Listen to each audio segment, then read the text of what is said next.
more on time. Dear colleagues, it's my great pleasure to welcome among us Mr. Ararad Mիրzոյանի, Minister of Foreign Affairs of Armenia. Dear Minister, it is my pleasure to welcome you here in the Hemicycle. You are no stranger to parliamentary life, have served as a member of parliament from 2019 to 2021 as President of the National Assembly of Armenia, and since 2021 you have held the office of Minister for Foreign Affairs. At your time as minister comes at a pivotal moment following the conclusion in August 2025 of a peace agreement between Armenia and Azerbaijan, opening new perspectives for regional peace, which is very important for us as well, of course. The important step coincides with another meaningful milestone. This year, Armenia marks the 25th anniversary of its accession to the Council of Europe, a quarter of a century of commitment to our shared values of democracy, human rights, and the rule of law. We look forward to further progress in consolidating the landmark step for peace, and I wish to assure you the full support of the Assembly in this endeavor. And without any further ado, I would like to give you the floor. Thank you very much. Please.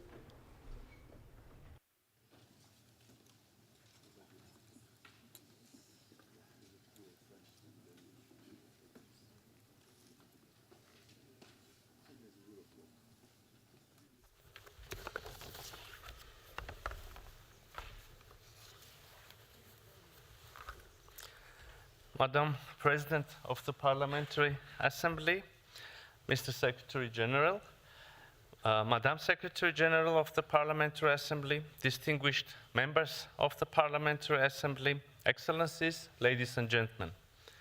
Let me start by extending warm congratulations to you, President Bayer, for assuming the leadership of this august body, and wish you all the success during your tenure.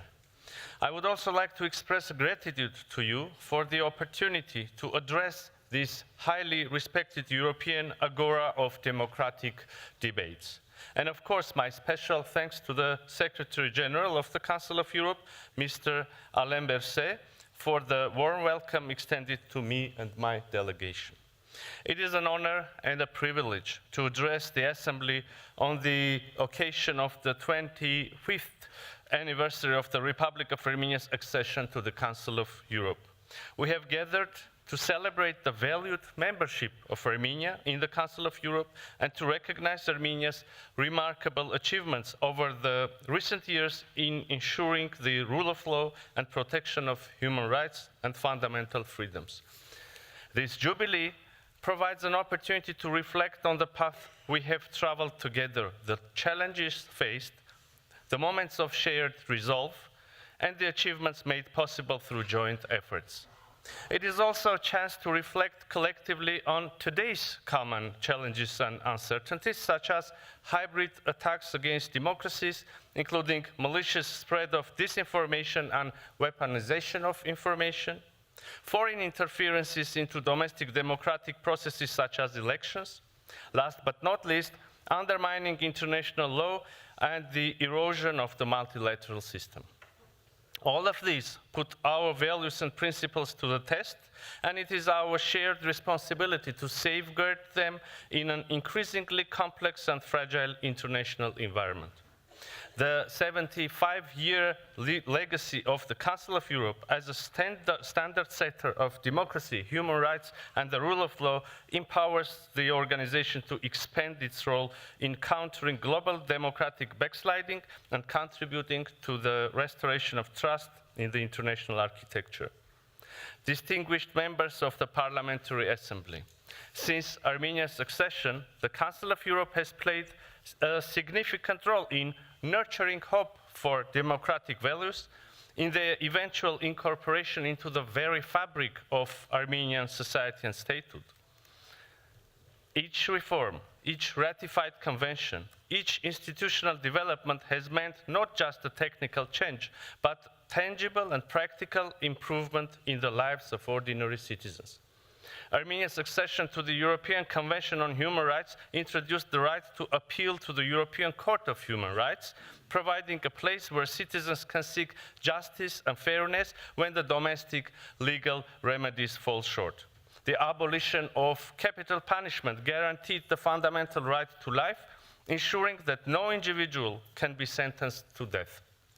The establishment of the Human Rights Defender institution gave a direct and independent channel to alert about rights violations committed by the state, providing ordinary people with a mechanism to seek restoration of their rights without necessarily going through long court battles.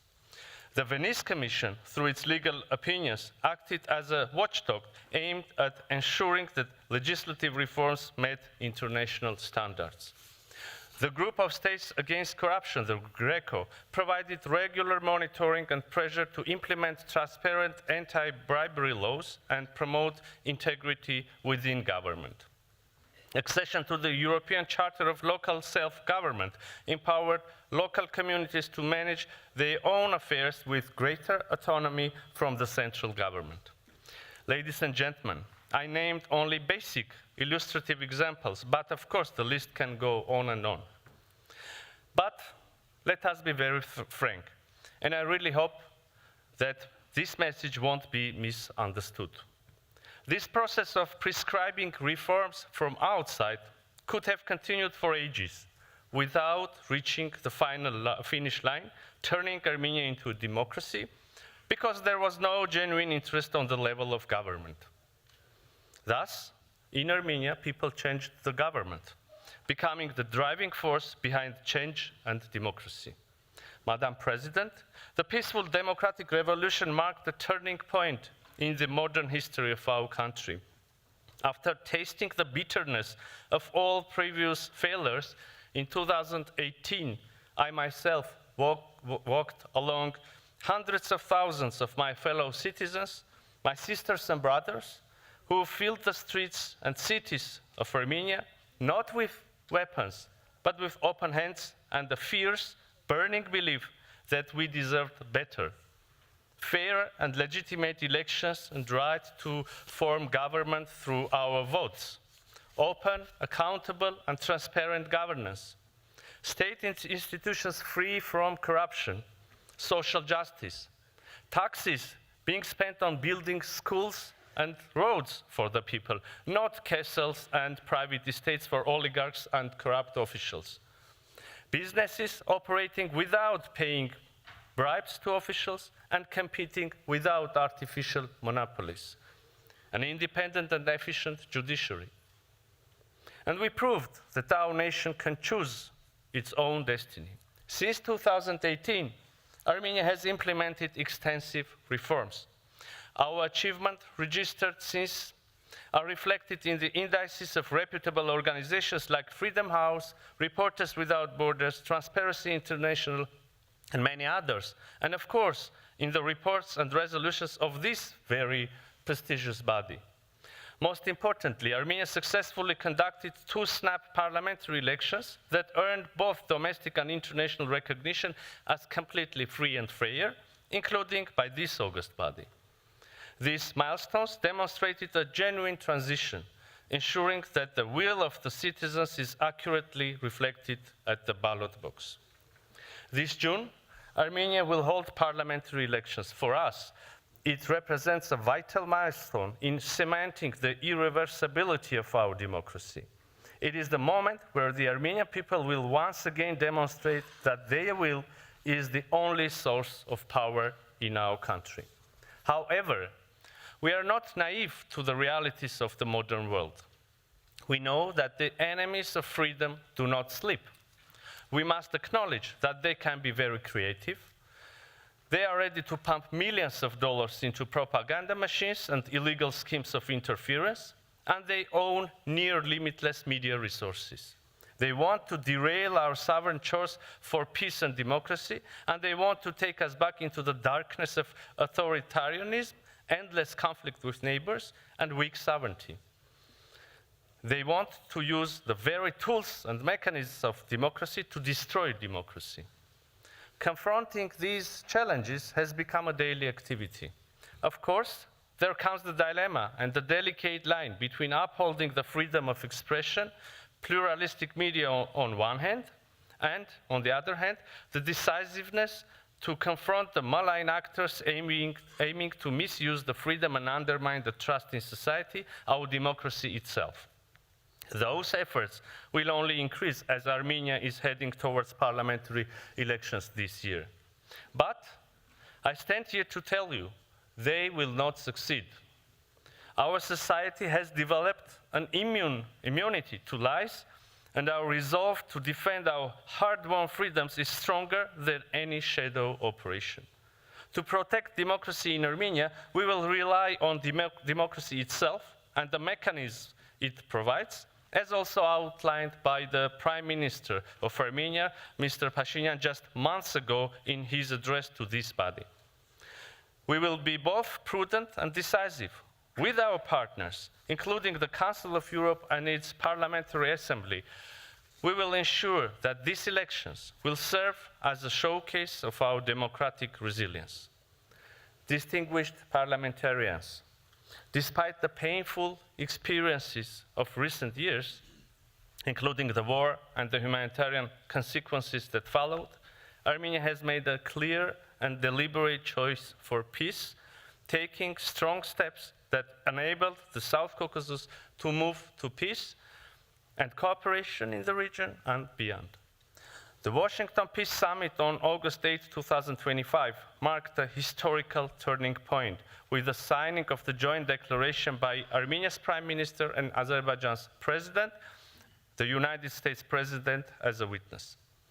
Together with the Foreign Minister of Azerbaijan, we have initialed the agreement on establishment of peace and interstate relations between the Republic of Armenia and the Republic of Azerbaijan, establishing principles of sovereignty and territorial integrity as the indispensable foundations for lasting peace and stability in our region.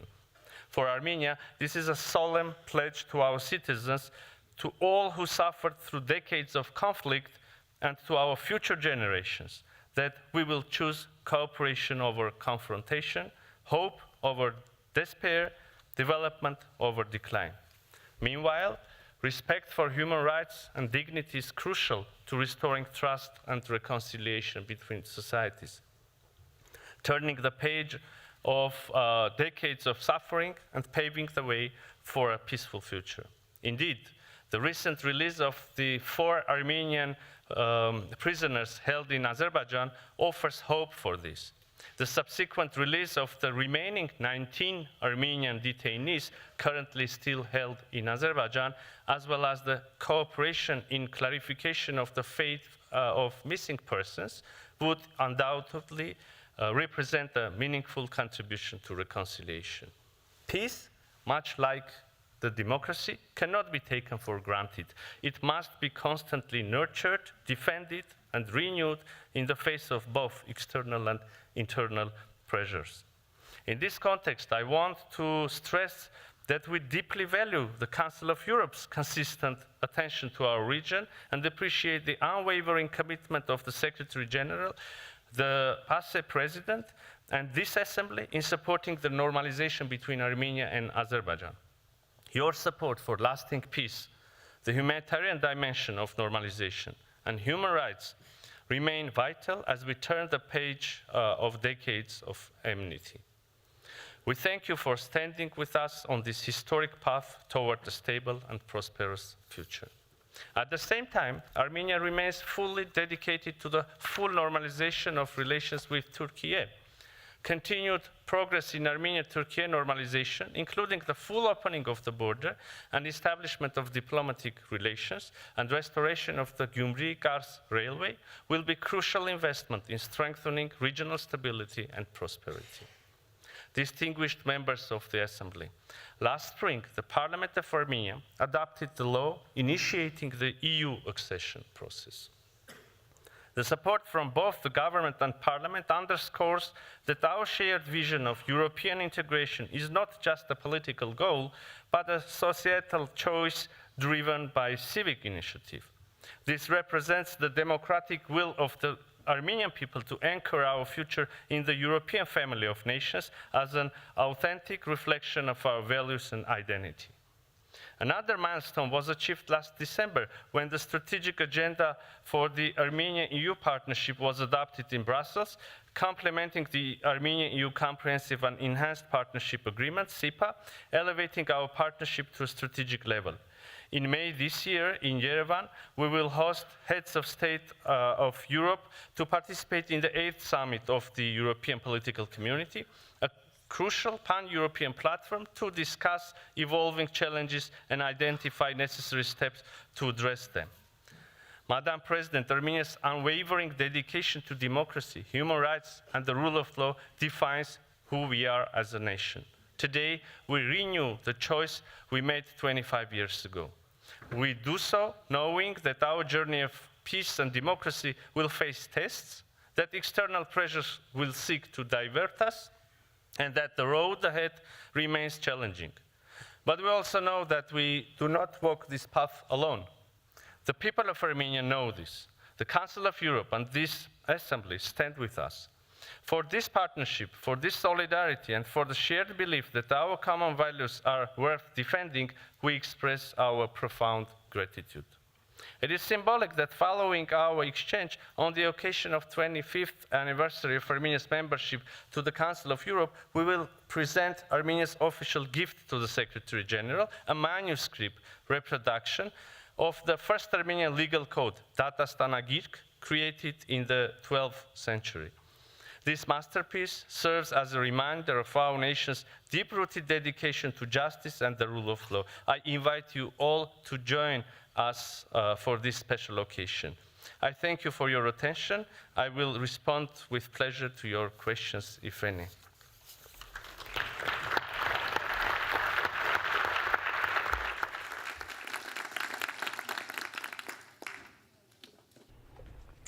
Thank you very much, Mr. Mիրzoyan, for your really relevant and timely address. Members of the Assembly have now the possibility to put questions on you, and we will first hear the questions on the representatives on behalf of the political groups. They will all have 30 seconds for the questions, and after each question of the representatives of the political groups, I will ask you for your answer, and the first on my list on behalf of SOC is Titus Koletyan. Please, Titus. Thank you, Madam President. Mr. Minister, I express the appreciation of the Socialist Group and of my own country, Romania, for the brave decision taken by your government to agree a peace treaty with Azerbaijan and to promote peace and cooperation in your region. Also for your declared engagement for a historic EU accession process. For achieving this goal, your country needs stability and continuity, including after the June parliamentary elections. Do you envisage relevant challenges, hybrid attacks, for instance, from Russia, trying to undermine the electoral process, and how we, the European partners, can help you in this regard? Thank you so much. Thank you very much, Mr. Minister.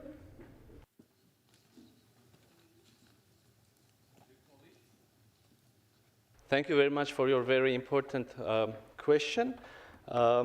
Well, the majority, at least a very serious part of my speech was exactly about the hybrid threats and our readiness to protect our democracy using the tools that democracy itself provides.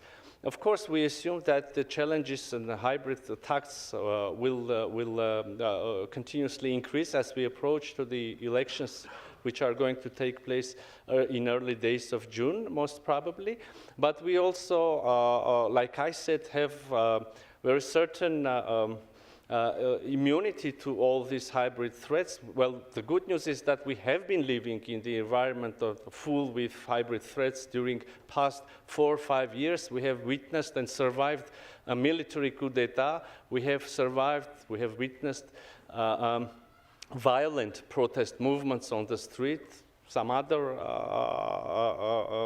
expressions of hybrid attacks. We are living in, confronting the false information, disinformation, manipulation of information is part of our daily life in Armenia, as I assume in many countries of yours, dear members of the Assembly. what you can do, what this august body can do, well, standing by Armenia, standing by Armenia's democracy, expressing the readiness to support verbally and politically and publicly expressing the will, the readiness to continue the support to Armenian democracy on the ground. Please come to Armenia, see what is going on in Armenia physically. And yeah, and we're pretty much sure that we will together jointly, we will overcome all possible hybrid attacks. Thank you. Thank you very much. The question on behalf of EPP comes from Ricardo Carvalho. Thank you very much, Madam Chair. Minister, the EPP places strong value on the rule of law, human rights, and European stability. In the context of South Caucasus, what clear commitments is your government prepared to take towards a lasting peace with Azerbaijan, based on international law, territorial integrity, and the effective protection of populations affected by the conflict? Finally, how do you assess the role of the European Union, in particular the European Union civilian mission in Armenia, and what extent is Armenia ready to further align politically with the European Union, including on foreign and security policy? Thank you very much. Mr. Minister, please. Well, thank you very much for this very important question as well.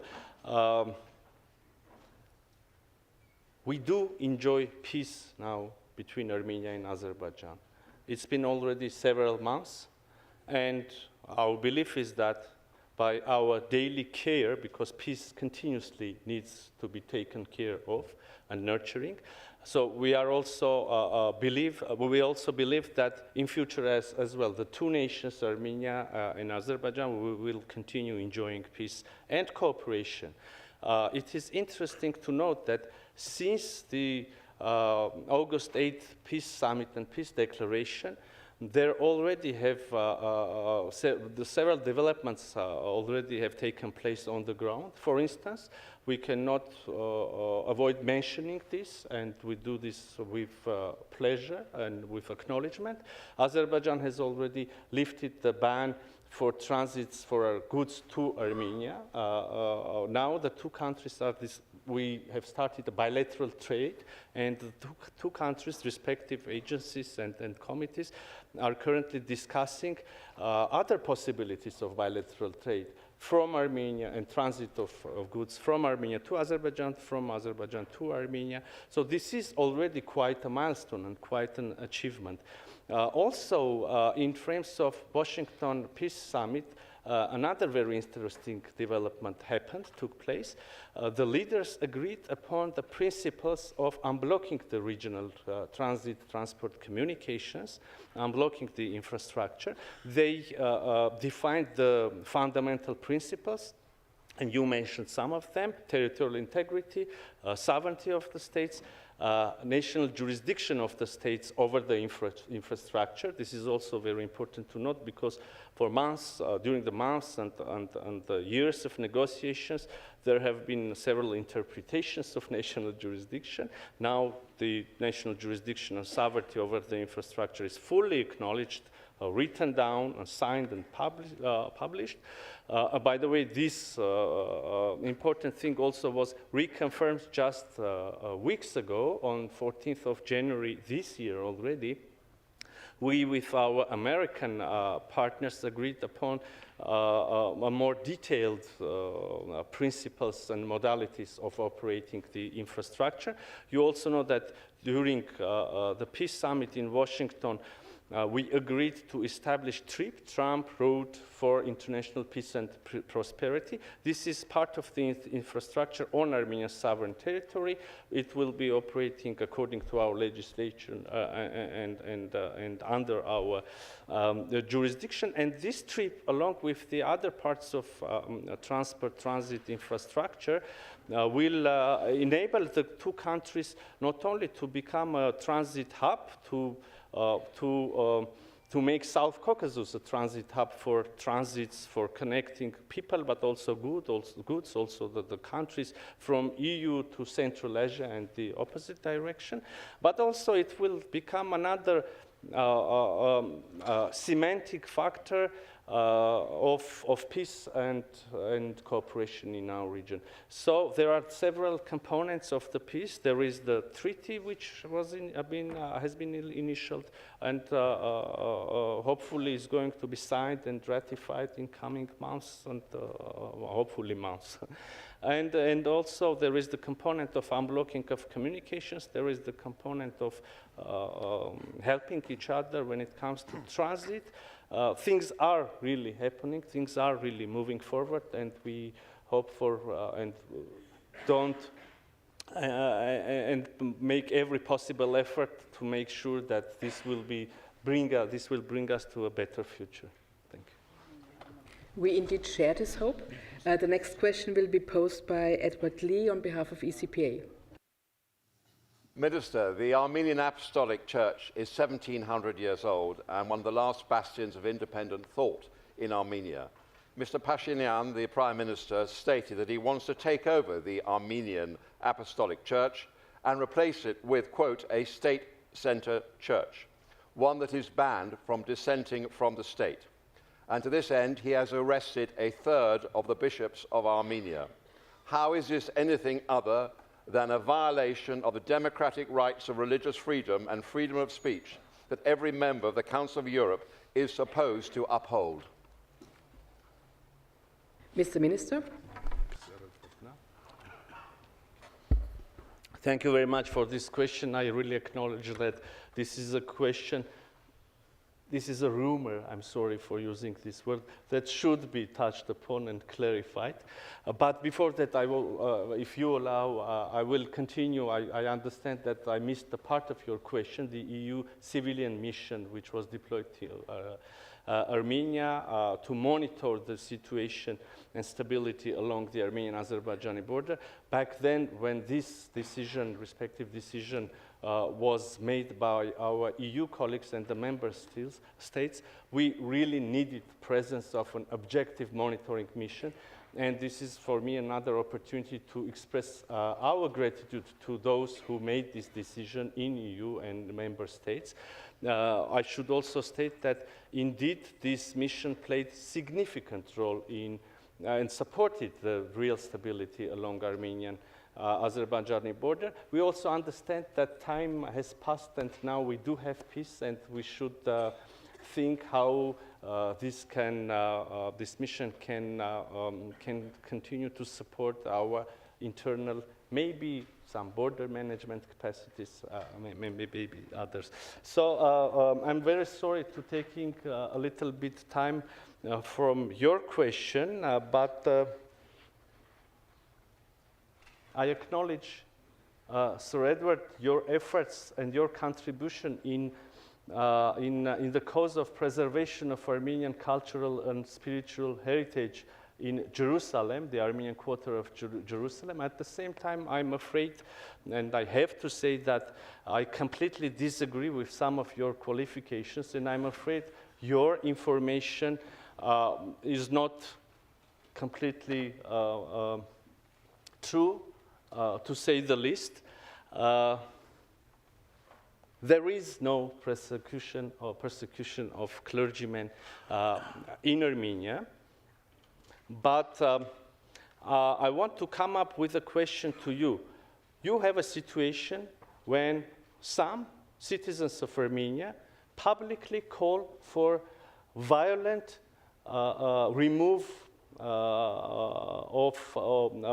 of democratically elected government from power through coup d'etats, and public calls for, and I invite your attention here, public calls for assassination of some of the leadership of Armenia, including myself, by the way. And what would be your decision? What would be your actions in this situation? To me, there is rule of law in Armenia, and everyone, all the citizens of Republic of Armenia must abide the law, be it a clergyman, be it a politician, an official, I don't know, a conductor, an artist, whoever. So indeed, there are now ongoing judicial proceedings. And I don't want to anyhow undermine the presumption of innocence. But also we have heard these public calls upon removal of power violently, removal of power of democratically elected government, and also calls for assassination. Yeah, that's the very sad reality in Armenia. We do have some clergymen who did this. Thank you so much. Thank you. The next question we hear comes from Madame Louise Morel on behalf of ALDE. Madame la Présidente, Monsieur le Ministre, je voudrais... Madam President, Minister, I'd also like to welcome the advances that have been made for lasting peace between Armenia and Azerbaijan on the basis of the agreement signed in August 2025 in Washington. And I'd also like to assure you of the support of my group in this action to work against foreign interference by Russian agents, and also in favor of your action carried out in the church. Minister, unfortunately, just as happens in other countries, you are also confronted with this form of foreign interference in your domestic politics, including your rapprochement with the European Union. How can this assembly help you, when you are the only democracy in your region? Thank you. Merci. Mr. Myrzoyan.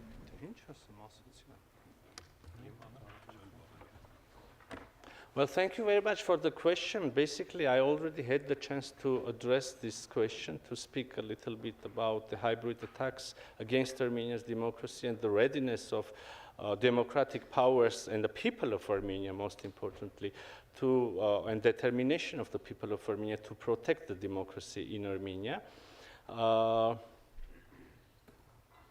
We also use this opportunity to express our gratitude to all our international partners, which even today, currently, at this very moment, work together with my colleagues from Armenian administration to make sure that these hybrid attacks do not succeed and Armenian democracy survives again. And this is very important to emphasize, using only democratic tools and mechanisms that democracy itself provides.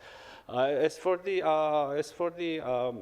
regard with our policy towards deepening and significantly deepening our relations with the European Union, yes, this is part of our policy. Like I said during my speech, Armenian Parliament adopted a specific law making it mandatory for any government of the Republic of Armenia to implement this policy of getting a full membership in the European Union.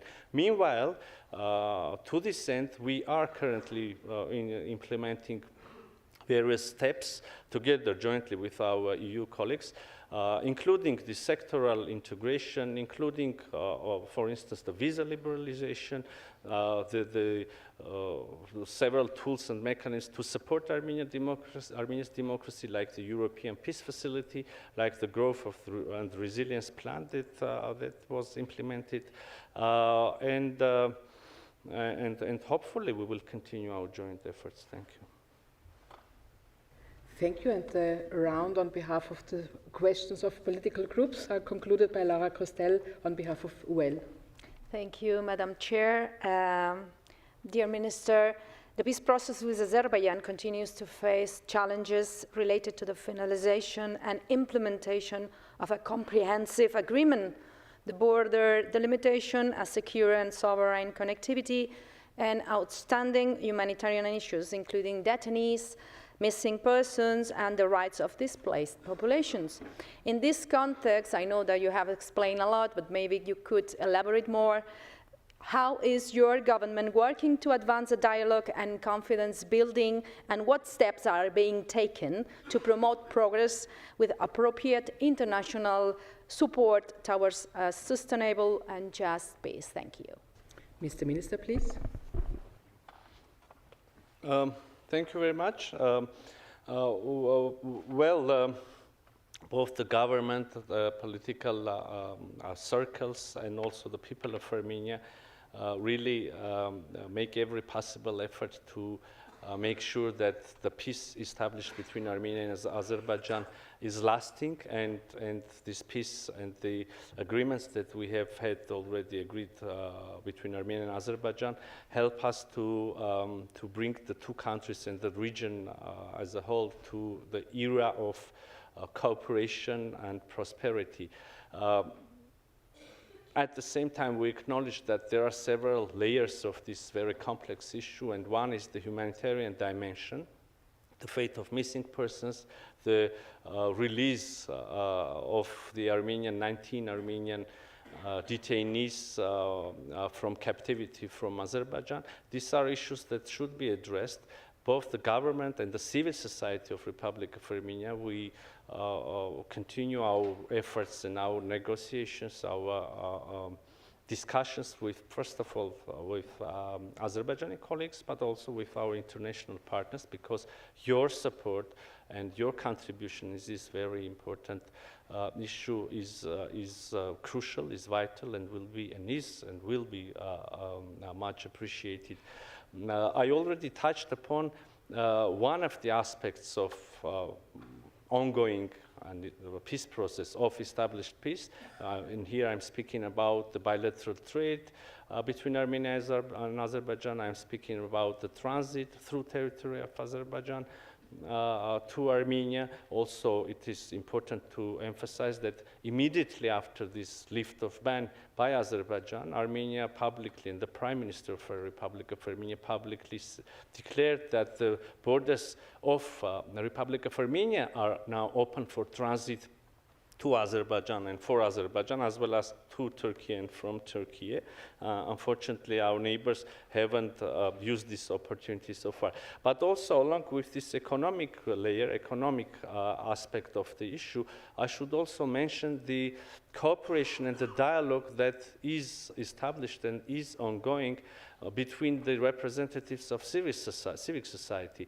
So since August, several visits took place to Azerbaijan and to Armenia, visits by respectively Armenian and Azerbaijani representatives of civil society. This is also a very important channel. Also, distinguished colleague, you mentioned the delimitation, and thank you for bringing this part of the process, Armenian and Azerbaijani normalization, to our attention as well. Delimitation basically is one of the cornerstones of this process. Within this process, and even before initialing the peace treaty, peace agreement between Armenia and Azerbaijan, and even before the Washington Peace Summit, the two respective committees, border commissions of Azerbaijan and Armenia, they have agreed upon a document which was ratified by the Parliament of Republic of Armenia, and also it got the necessary internal procedures in Azerbaijan as well. So this was the first ever document, official document, agreement between Armenia and Azerbaijan, and in this document, the two countries, through their border commissions, they agreed that the delimitation of the border between Armenia and Azerbaijan should take place on the basis of Alma-Ata Declaration. And I'm very sorry, dear colleagues, for overloading you with too many details, but this is the context that I should mention. So Alma-Ata Declaration is the document which was signed by former Soviet Union republics, saying basically two things: that first of all, Soviet Union is stopping existing, and secondly, that newly independent states recognize that the former administrative borders between them as Soviet Socialist republics are now becoming interstate and internationally recognized borders between them as independent states. So why this is important? This means that even before the Washington Summit, Armenia and Azerbaijan, they recognized that the delimitation should take place on the basis of Alma-Ata Declaration. So the borders that existed between them during Soviet times, at the time at least of the collapse of Soviet Union, are the international borders. So they recognized each other's, fully recognized each other's territorial integrity. And this made possible to have a very tangible achievements when it comes to delimitation, part of our small part, but it is still an achievement. Part of our border is already delimited, and the respective commissions, they continue working. Another very interesting nuance,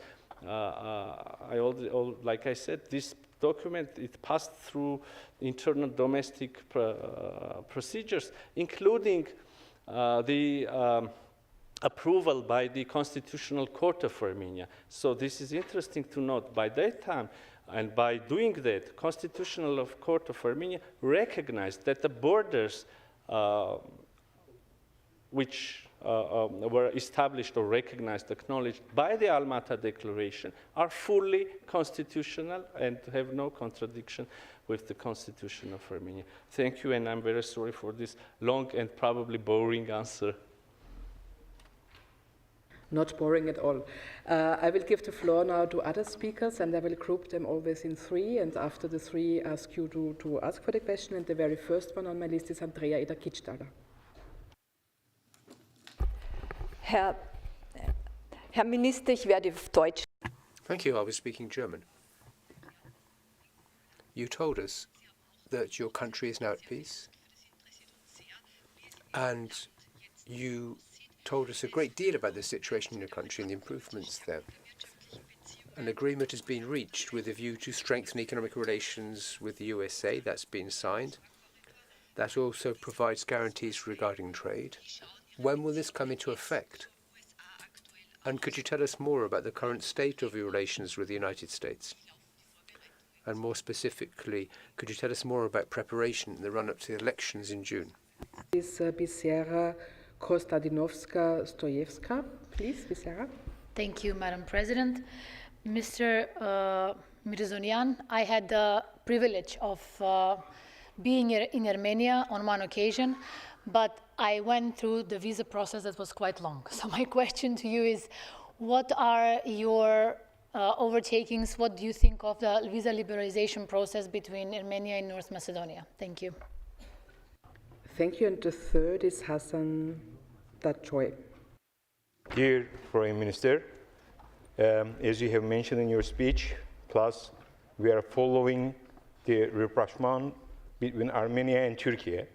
Is there any timetable for opening the borders between the two neighbor countries?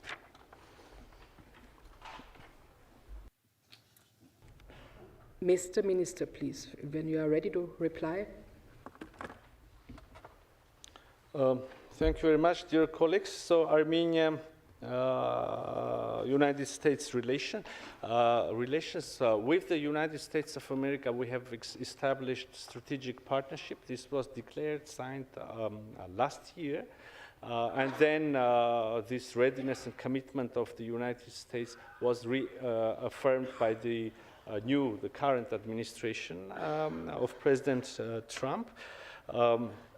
Along with the August 8th Peace Summit and peace declarations and establishment of peace, opening the communication between Armenia and Azerbaijan, another event took place, and this is a little bit, usually this remains in the shadow of the peace achievements and peace summit. On that very day, bilaterally, we and the United States of America also agreed upon several memorandums of understandings where the two countries expressed commitment to deepen cooperation when it comes to infrastructure, the trip route, I already spoke about it, but also when it comes to semiconductors, artificial intelligence, also energy. We just already finished negotiations over an agreement which will make possible to establish cooperation in the field of nuclear energy, atomic energy. So the relations between Armenia and the United States of America are developing. We are jointly with our American colleagues exploring new areas and possibilities, new horizons for deepening our relations. So far, at this very moment, we see commitment and readiness from the two sides, and we truly believe that this will lead us to deeper cooperation. Visa liberalization. I really welcome and thank you for this question. Dear colleague, you are always welcomed in Armenia. Please come again. By that time, by the time of your new visit or next visit, maybe we, together with our North Macedonian colleagues, will finish the process of liberalization of the visa processes between our two countries. I take this as a note for my further homework. I will get in contact with my dear colleagues from your country, but also I would like to say that in general, people-to-people contacts, having in mind the traditional, very deep ties that people of Armenia has had and still currently is enjoying with Balkan states and larger Europe, people-to-people contacts and mutual visits are really very important as we implement our policy of bringing Armenia closer to EU and Europe in general. So we also, you may be aware, dear colleague, that we have launched a visa liberalization dialogue with the European Union as well. And luckily, and knock on the wood, this process flows quite smoothly and in a very rapid and fast manner. We already, although we just started the conversation, the dialogue, we already got the action plan, and we already jointly with our EU colleagues are working on daily basis to make sure that we have visa-free regime between Armenia and EU. The sooner the better, probably, I don't know, hopefully in coming months, maybe next year, we'll see. But I will say that people in Armenia, they very much hope that they will see this visa-free regime in coming months. Thank you. Armenia, Turkey. I'm sorry, Madam Chair, if I may to continue. So we do have very intense and fruitful dialogue with our Turkish counterparts. There is a quite rich agenda. There is commitment and readiness expressed several times by both sides that the final aim, final goal of this Armenian-Turkish dialogue is establishment of diplomatic relations between the two countries, officially, formally, and then complete opening of the border between the two countries, and of course then building the cooperation. So far, the two countries, we have succeeded to implement several confidence-building measures. We have agreed that the Gyumri-Kars Railway, which I have talked about earlier today, is going to be restored, and the trade, including through this railway, is going to take place in very future. The main question is, if I speak very frankly, the question is not what. It is already agreed upon. The question is when. And my hope is that we will be seeing at least partial opening of the border in coming days and weeks, and then eventually full opening of the border. I'm confident that this will be beneficial for both people of Armenia and Turkey as well. Thank you very much. Next we hear Yuri Kamelchuk. Thank you. Mr. Minister, how do you envision Armenia's long-term security model for the future, and what are red lines and de-escalation mechanisms non-negotiable for you? Where do the negotiation on a peace agreement and border delimitation with Azerbaijan currently stand, and what are the remaining key sticking points which international border monitoring mechanism would Armenia consider acceptable, and what would be needed to make them genuinely effective rather than symbolic? And what concrete outcomes do you expect from close engagement with EU over the next 12 months? Thank you. Thank you. And the last question comes from Gerardo Giovanoli. Please.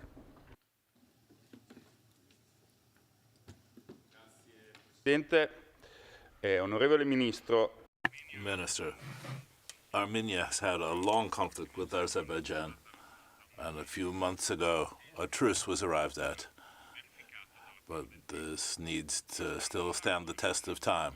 How are things really happening from the point of view of the Armenians? Is this satisfactory? Does this correspond to Armenians' expectations? Because what is the risk that conflict will erupt once again, and what can the Council of Europe do to help in this context? Thank you. Mr. Minister, over to you. That was the last question.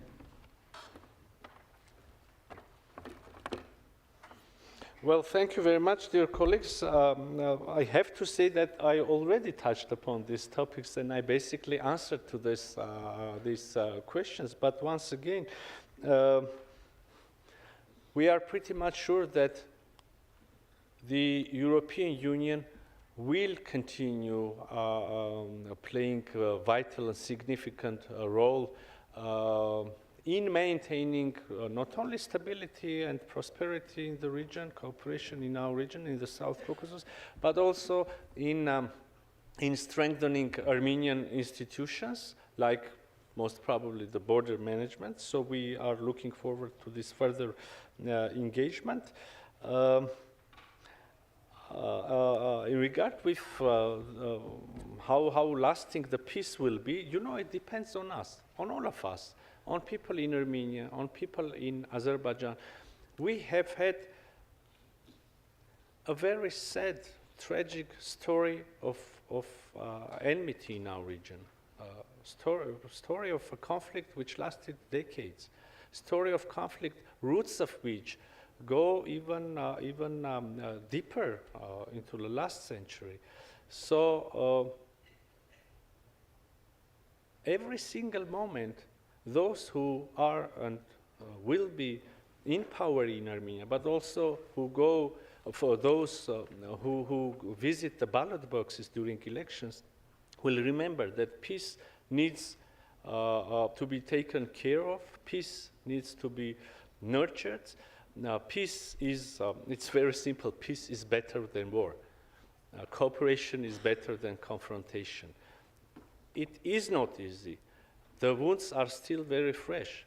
There are still detainees, prisoners of war.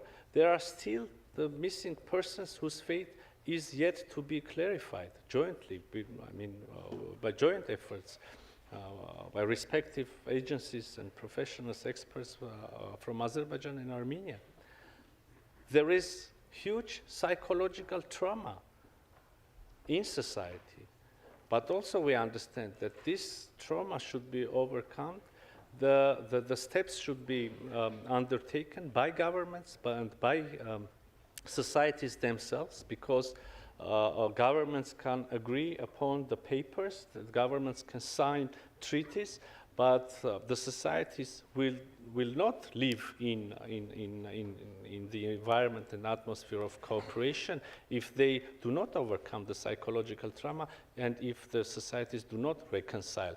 So it really, and also international community, international partners, all of us have our role to play in this further process of institutionalization of peace and also establishment of real reconciliation and cooperation between Armenia and Azerbaijan.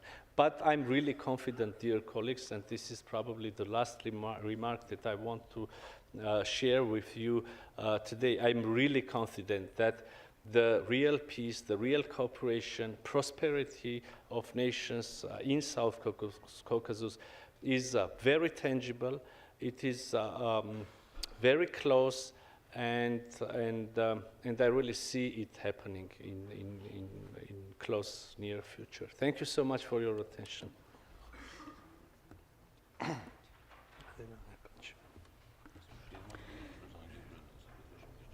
You have another, please. May I? Yeah, I've heard, dear colleagues, that some of the colleagues asked me a question, and I really don't want to leave any question unanswered.